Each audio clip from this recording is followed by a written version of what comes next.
नमस्कार। चाय पे चर्चा।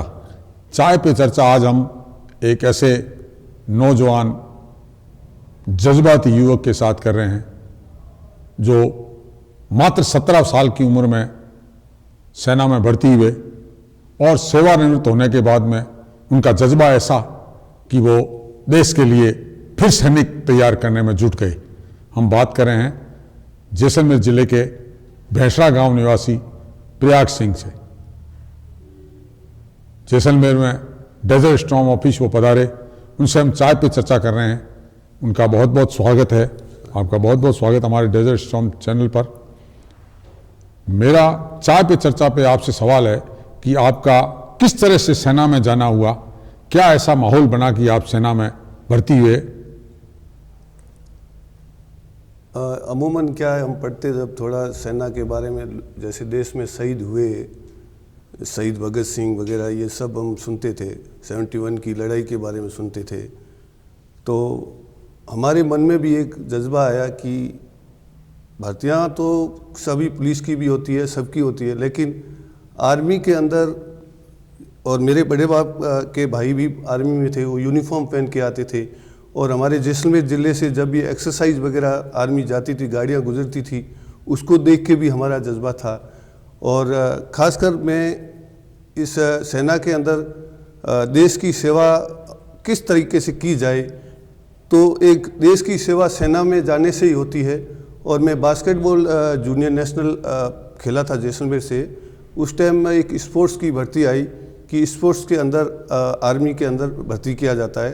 तो मैं दिल्ली गया, वहाँ जो आर्मी के टेस्ट होते हैं वो एग्ज़ाम लिए और मैं वहाँ से भर्ती हो गया।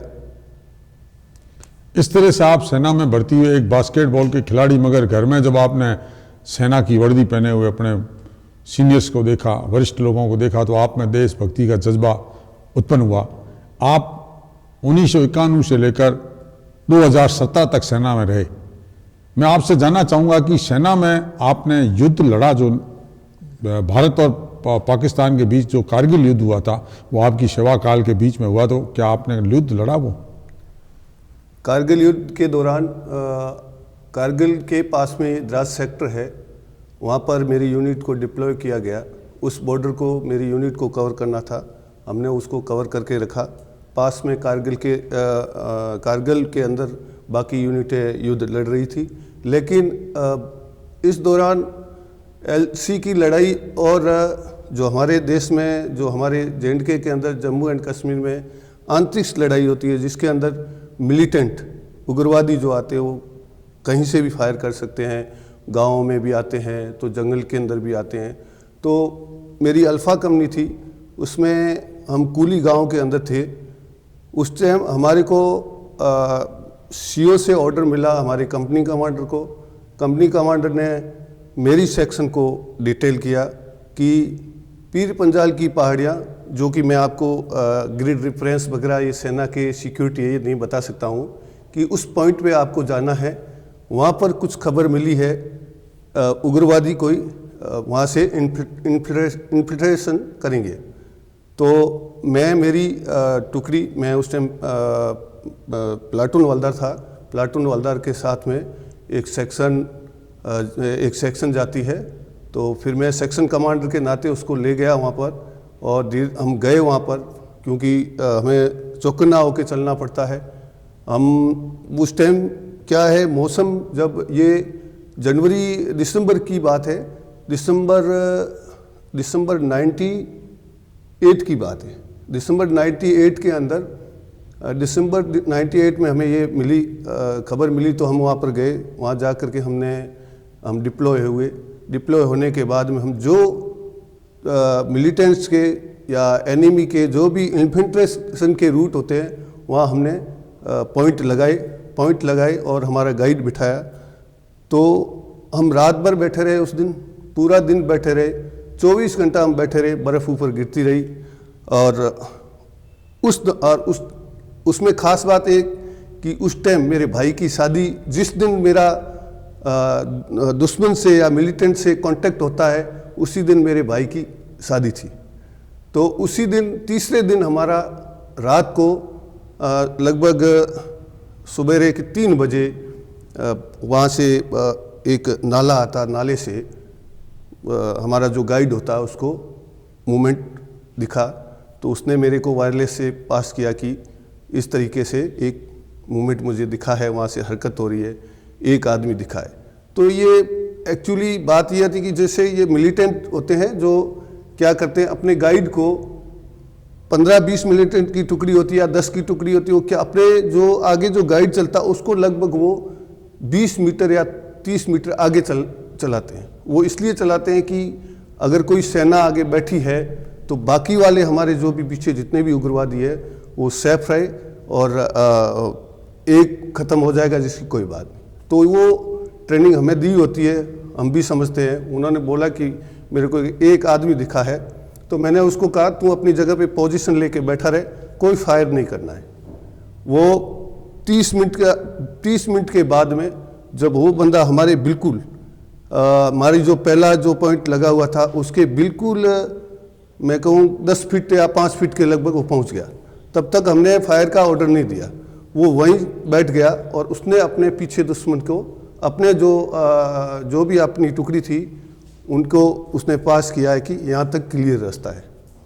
तो वो जैसे ही उनके नज़दीक आ गए, अब जब हम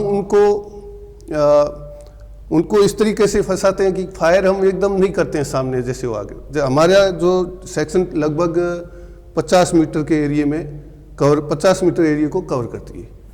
जैसे ही वो बंदे हमारे 50 मीटर के अंदर हमारी सेक्शन जहाँ डिप्लॉय थी 50 मीटर के अंदर जो वो आ गए, उस टाइम हमने उनके ऊपर फायर खोला। उस फायर के दौरान उनकी रात का अंधेरा था, उनकी कैजुअलिटी हुई। उनके 4 मिलिटेंट, जब तक हमें नहीं पता था कि ख़त्म हुए, रात थी, सुबह हमें पता लगा कि 4 मिलिटेंट ख़त्म हुए या वो वहाँ गोली लगी उनकी। उसके बाद में हमारी मुठभेड़ जारी रही, उन्होंने फायर बंद कर दिया, उन्होंने वहाँ पे पोजीशन ली। अब हमारे को उस पोजीशन को बदलने के लिए आगे की पोजीशन लेनी पड़ती है, तो वो फायर एंड मूव बोलते हैं। जिस तरीके से हम एक दूसरे को सपोर्ट देते हैं, एक पोजीशन लेता है फिर दूसरा पोजीशन लेता है, इस तरीके से हमने फायर एंड मूव से पोजीशन लिया। उस दौरान हमारा एक ही जवान योगेंद्र सिंह नाम करके यूपी का था, उस बंदे के यहाँ पे गोली लगी। गोली लगने से उसकी पूरी आंत बाहर आ गई। उस टाइम हम फायर जब चलता है उस टाइम हम उनके नज़दीक नहीं जाते हैं, चाहे चलते फायर में फिर खुद फौजी अपने आप को फर्स्ट एड देता है। फर्स्ट एड का पूरा सामान होता है। उसने अपने जो आंत निकली हुई हाथ के अंदर हाथ दे करके अपनी पेड़ के पीछे जाके आट ली और हमारा फायरिंग चलता रहा। उसके बाद में पूरा दिन निकल गया और जब तक उसका खून ब्लड बह चुका था, फायरिंग के दौरान वहाँ पे हेली ड्रॉप हो नहीं सकता, हम भी जा नहीं सकते हैं। और फिर उसको हमने नीचे हमारे साथियों से के सहयोग से नीचे डाउन किया और उसको श्रीनगर ले गई और वहाँ पर उसकी वो शहीद हो गया। और आपका कई बार मतलब इस तरह से आतंकवादियों से सामना होता रहता है, आपको लगता है कि जान हथेली पे है, कब गोली आ जाए और आपकी लीला समाप्त हो। इस तरह के खतरों और इस तरह की जज्बे के साथ आपने जब राष्ट्र सेवा में भाग लिया, तो कभी आपको ऐसा लगा कि ये किस तरह से हम इन लोगों को रोकें या किस तरह से हम अकेले पड़ गए? कई बार ऐसा होता है कि जवान अकेला रह जाता है और गिर जाता है, ऐसी कभी नौबत आई? देखो, सेना के अंदर ट्रेनिंग दी जाती है, कभी कभी ऐसा ही मूवमेंट आता है, अकेले भी पड़ जाते हैं। तो अकेले पड़ने के बाद में भी हमारे अंदर इतना जज्बा होता है कि अपना फायर से जवाब देना, उनको दुश्मन को ख़त्म करना, हमें यही सिखलाई दी जाती है। सेना में जो जज्बा है आपका, वो निश्चित रूप से आप सेवानिवृत्ति के बाद में जब जैसलमेर आए तो आपने क्या सोचा कि अब मुझे आगे क्या करना चाहिए और किस तरह से आपने आगे का काम शुरू किया? ये मैं पेंशन आने से पहले मैंने सोच रखा था कि मैं छुट्टी कभी आता था तो जैसलमेर के अंदर ये जो सेना में भर्ती होने के लिए यहाँ पर कोई ऐसी कोचिंग क्लासेस नहीं थी, कोई ट्रेनिंग देने वाला कोई नहीं था, और लड़के यहाँ से सीकर झुंझुनू, जोधपुर वगैरह जाते थे और काफ़ी मोटी रकम दे के वो ट्रेनिंग करते थे। तो मैंने ये सोचा कि क्यों ना मैं ट्रेनिंग किया हुआ हूँ और ये बच्चे ज़्यादा से ज़्यादा पैसे देते हैं कोचिंग क्लासों में जा कर के, तो मैं इनको कम से कम पैसों में ट्रेनिंग दूँ। ये सोच के मैंने ये ट्रेनिंग शुरू की। सितंबर में 91 जून में रिटायर हुआ, 2017 जून में रिटायर्ड हुआ और सितंबर 2017 को मैंने ये एकेडमी खोला। तो फिर मैंने उसमें बच्चों को ट्रेनिंग देना शुरू किया। उस टाइम बच्चे मेरे पास 35 बच्चे आए, उनको मैंने ट्रेनिंग दिया। उसमें 30 बच्चों ने फिजिकल क्लियर किया आर्मी भर्ती के अंदर। उसके बाद उनका मेडिकल टेस्ट होता है, तो मेडिकल टेस्ट करके वो 25 बच्चे मेडिकल टेस्ट तक पहुँचे। उसके बाद उनका रिटर्न होता है, तो रिटर्न के बाद लगभग 13 लड़के उस टाइम भर्ती हुए। उसके बाद मैं 2-3 ऐसे बैच चलाए। ऐसे करके लड़के 400-500 बच्चों को मैंने ट्रेनिंग दी। 135 बच्चे आर्मी में भर्ती हो गए हैं।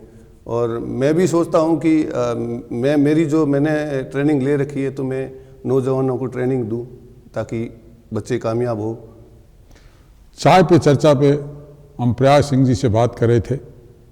उन्होंने किस तरह से सेना में भर्ती हुई, किस तरह उन्होंने कारगिल का युद्ध लड़ा, आतंकवादियों से मुठभेड़ हुई, किस तरह से जान जोखिम में डालकर राष्ट्र सेवा से जुटे रहे। उन्होंने हमारे अनेक सवालों का जवाब दिया। चाय पे चर्चा पे एक ब्रेक के बाद फिर उनसे चर्चा करेंगे अग्निवीरों के बारे में, जो एक महत्वाकांक्षी योजना है सरकार की, उस पर चर्चा करेंगे।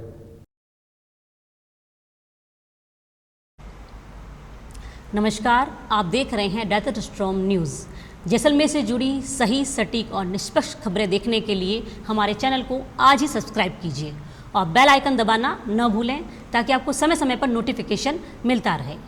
Desert Storm news Facebook, Instagram और ट्विटर पर भी अवेलेबल है, जिसका लिंक आपको नीचे डिस्क्रिप्शन बॉक्स में मिल जाएगा। आज ही हमारे चैनल को सब्सक्राइब, शेयर और फॉलो ज़रूर करें।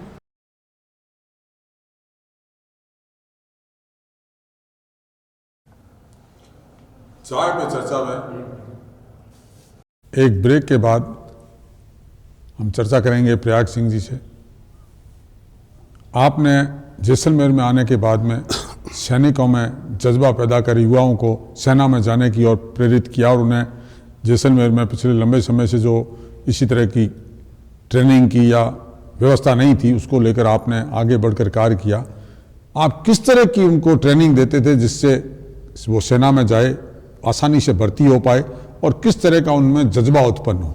तकरीबन क्या है कि जवान से किसी भी चीज़ से वाफियत नहीं होता है। जैसे ट्रेनिंग के अंदर, फिजिकल के अंदर वाफियत नहीं होता है। उनको पता नहीं होता किस तरीके से ट्रेनिंग की जाती है, या रनिंग की जाती है, या भीम निकाले जाते हैं। तो उस तरीके से हम उस बच्चे को तैयार करते हैं। जैसे रनिंग, दौड़ के अंदर उसको किस तरीके से तैयार करना है, जैसे कौन सी ट्रेनिंग देनी है। जैसे हमारे राजस्थान के अंदर, खासकर जैसलमेर के अंदर रेत है, रेत के अंदर दौड़ाना, वो स्पीड वर्क बनाने के लिए। तो 1600 मीटर दौड़ करवाने के लिए उन बच्चों को क्या क्या ट्रेनिंग दी जाती है, वो पूरी ट्रेनिंग फिजिकल देने से उसका टाइमिंग 4 मिनट या 5 मिनट जो फौज का है पास का, तो उसी तरीके से हम उसको तैयार करते थे ताकि वो बच्चा तैयार हो जाए और फिजिकल में पास हो सके। पिछले 1 साल पहले लगभग सरकार ने अग्निवीरों की एक भर्ती की शुरुआत की थी और एक योजना बनाई थी जिसमें अग्निवीर के माध्यम से सैनिकों की भर्ती की जाए। उसको लेकर काफ़ी बवाल मचा था। और अग्निवीरों के बारे में आपकी क्या राय है कि किस तरह से अग्निवीरों की भर्ती हुई है और किस तरह से होनी चाहिए थी? ये भारत सरकार ने जो निर्णय लिया है इसका मैं स्वागत करता हूँ, लेकिन उसमें कई लोगों का विरोध ये भी था कि जो एक बैच था उस टाइम में, ये कोविड के टाइम में बच्चों ने रनिंग कर दी थी, मेडिकल हो चुका था, तो एक सिर्फ रिटन टेस्ट बाकी था, तो वो टेस्ट उनका करवा देते थे। तो किसी का तो विरोध ये था, और किसी का जो विरोध था कि अग्निवीर होना भी नहीं चाहिए, वो गलत था। जो अग्निवीर का फैसला लिया है भारत सरकार ने, उसका मैं स्वागत करता हूं, क्योंकि अग्निवीर अगर वो 4 साल सर्विस करता है तो वो लगभग बाहर का उसको ज्ञान हो जाता है। उसके बाद में उनमें से वो आर्मी और सेलेक्ट कर देगी। उसके बाद जो बचेंगे वो सिविल में आके उसको कई जॉब मिलेंगे, जैसे गृह मंत्रालय है, राजस्थान गवर्नमेंट है, स्टेट गवर्नमेंट है, और भी कई एजेंसियां हैं। जैसे स्टेट गवर्नमेंट में मैं आपको उदाहरण दूँ, सपोज करो आप एक पुलिस विभाग में, या पुलिस अगर एक किसी जवान को लेती है तो उसको एक ट्रेनिंग शुदा जवान मिलता है, तो उसको ट्रेनिंग कराने की ज़रूरत ही नहीं है। वो सिर्फ और सिर्फ पुलिस के अंदर उसको सिर्फ एक ही ट्रेनिंग है, जो पुलिस के रूल्स अपने हेडक्वार्टर पे दिखा दो, बस उससे एक जवान लगभग सेना के अंदर एक जवान लगभग 80 लाख या 80 लाख रुपए में तैयार होता है। तो एक 80 लाख का जवान अगर स्टेट गवर्नमेंट को, स्टेट पुलिस को मिल जाता है तो उसका वो पैसा बचत, और प्लस इतने उसके ऊपर स्टाफ भी उनके ऊपर स्टाफ लगाने की जरूरत नहीं, इतना टाइम वेस्टेज करने की जरूरत नहीं, और सीधा आप अपने हेडक्वार्टर में उनको रूल्स बताओ और पुलिस ज्वाइन करवा दो। अग्निवीरों के बारे में आपने विस्तृत बताया कि किस तरह से अग्निवीर भर्ती कर रहे हैं और उससे किस तरह से अग्निवीरों को भी फायदा है, राष्ट्र को फायदा है और समाज को भी फायदा है। साथ ही स्टेट गवर्नमेंट जो उनको सेवानिवृत्ति के बाद भर्ती करेगी तो उनको कितना फायदा होगा और किस तरह के जवान मिलेंगे सेवानिवृत्ति अग्निवीर से सेवानिवृत्त होने के बाद में। एक बात बताइए कि आपको सेना में आपने करीब 25 साल नौकरी की, उस 25 सालों में सेना के प्रति लोगों का जो सम्मान है वो किस तरह से देखते हैं आप? लोग सेना को सम्मान अच्छा, बाकी डिपार्टमेंट से सम्मान बहुत अच्छा देते हैं सेना को, क्योंकि सेना एक रोल ही सेना का ऐसा है, देश हित के लिए कार्य करना, अनुशासन में कार्य करना, भ्रष्टाचार में लिप्त ना होना, ये सब सेना के अंदर है। और सेना का जवान उसके अंदर एक वो दुश्मन के सामने दुश्मन है और इंसानियत के सामने इंसानियत है। जैसे मैं कई डिपार्टमेंट में, मैं भी अभी यहाँ पेंशन आने के बाद में, हमारे लिए दुनिया एक है, जैसे सेना में थे तो हमारे लिए सब एक थे उस टाइम। मैं पेंशन आया उसके बाद में मैंने यहाँ आके देखा तो जो सेना के अंदर कोऑपरेशन होता है, सैनिक के अंदर हम एक परिवार की तरह वहाँ रहते थे।